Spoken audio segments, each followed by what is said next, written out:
It's Jew Timothy, not Timothy Jew. In South Korea, your family name comes before your own, which is fitting because your family comes before you. In America, individualism above everything else. Your family disappears. Your community disappears. Who cares? It's all about you, baby. I found myself at the intersection between these two communities. I felt selfish for acting American, but at the same time, I felt insecure for being Asian in America. In middle school, I was the class clown, played basketball, skateboarded, but at the same time, I was a nerd that talked about fictional characters at lunch and video games. I was cool, but not cool enough to be one of the cool kids. And I was nerdy and weird, but not nerdy and weird enough to be with the nerdy weird kids. Also in middle school, I was a lover of science. I loved the scientific method, and I loved how interesting the theory of evolution was and Big Bang Theory. But at the same time, as the son of a pastor, I was taught that the Big Bang Theory, evolution, and things adjacent were mutually exclusive from the faith that I was supposed to religiously practice. When I talked to my religious friends, I felt disconnected, and when I talked to my science friends, I also recognized that there was a dogma in the type of scientific methods we pursued, which was so intrinsically backwards to me. And once again, I found myself at an intersection. Now, I would hazard a guess that many of you resonate with this current picture. The fact that you were found at intersections of various communities and felt like you were losing yourself in the midst of all the noise. You were always looking into the communities, but never out. And even if you are in the community, you might feel like an imposter. Today, we're going to be talking about how I ultimately found my sense of self in the midst of all these intersections. You see, as I was growing up, I really hated the narratives that were being placed for me. I hated the fact that I liked art and music and was talented because I was Asian. I hated the fact that I was touted as self-righteous or less intelligent or dogmatic because I came from a Christian household. I hated the fact that I was viewed as a doubting Tom and a cynical skeptic because I was a scientist. I hated all these narratives that were placed on me. And in reaction to that, I wanted to make my own narrative of what community I would be a part of.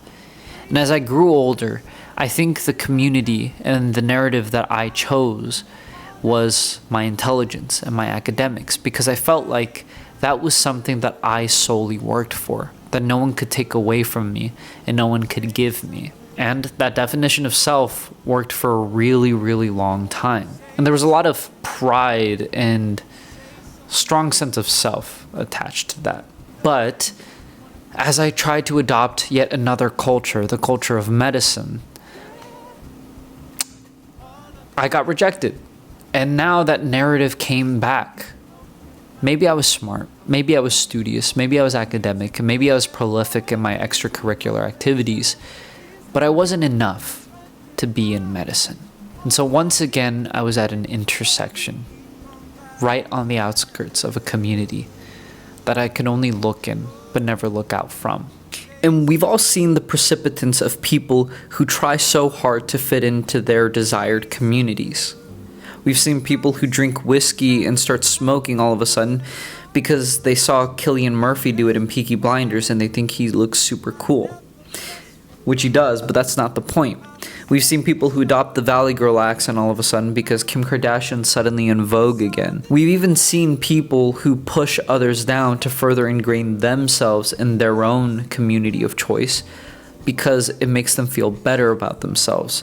People who say, oh, you're not a real coffee lover if you don't drink black coffee with the grounds still in the water because I'm a real man, and real men love the taste of burnt, chunky, grainy water. These are all precipitants stemming from the same thing, a thing we call imposter syndrome, or cultural imposter syndrome, or in reality, imposter phenomenon, originally coined by Clancy and Imes in 1978, because there's no formal diagnosis for imposter syndrome as of yet. But if we're recognizing that so many people, so many of our colleagues, ourselves, partake in this thing called imposter syndrome, What is an effective treatment or solution to this problem? Well, the American Psychological Association has like 7 treatments or so that they recommend. The 2 that really stood out to me was embracing the facts and accepting imposter syndrome.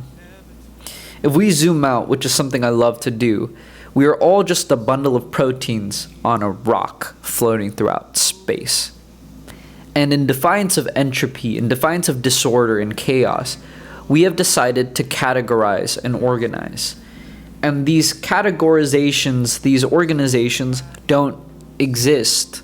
The fact is, no one ever will fit the archetype or the mold of a community because there is no archetype or mold. There is no community.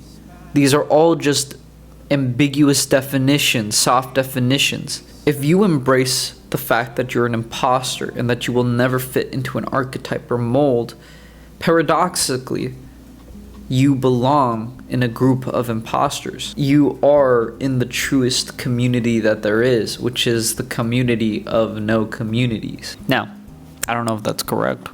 It just sounds pretty sexy to me as a YouTube title.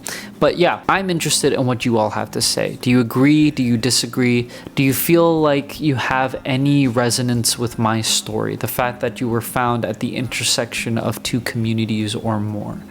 And the fact that you never felt like you belong. And do you feel like most people also don't feel like they belong, even if it seems that they more cohesively fit the narrative than you? Do you still feel like they feel out of it too? I'm interested to hear what you all have to say, and I will see you all in the next one. Peace.